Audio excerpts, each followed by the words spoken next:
এক ছিল গভীর জঙ্গলে এক জ্ঞানী সিংহরাজ।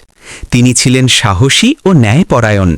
সব পশুপাখি তাকে খুব সম্মান করত। একদিন সিংহরাজ ভাবলেন, আমি প্রতিদিন শিকার করতে খুব ক্লান্ত হয়ে পড়ি, আমার কিছু সাহায্যকারী দরকার।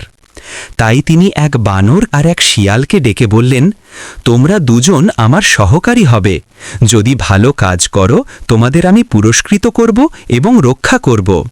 বানর আর শিয়াল খুশি হয়ে রাজি হল। পরের দিন সকালে শিয়াল বুদ্ধি খাটিয়ে শিকার করতে বেরোল। কিছুক্ষণের মধ্যেই সে এক খরগোশ ধরল। সিংহরাজ খুব খুশি হলেন এবং তিনজন মিলে খরগোশ ভাগ করে খেলেন।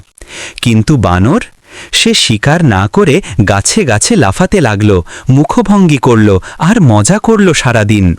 শিয়াল রেগে গিয়ে সিংহরাজকে বলল, মহারাজ, আমি পরিশ্রম করে শিকার করি আর বানর সারাদিন খেলা করে। ওকে যদি সহকারী রাখেন তবে সে শুধু দুষ্টুমি করবে। সিংহরাজ ঠিক করলেন বানরকে পরীক্ষা করবেন। তিনি বললেন, বানর, আজ সূর্যাস্তের আগে আমার জন্য কিছু ফল নিয়ে আসবে। বানর প্রতিশ্রুতি দিল, অবশ্যই মহারাজ। কিন্তু সে আবার খেলায় মেতে গেল এবং আদেশ ভুলে গেল।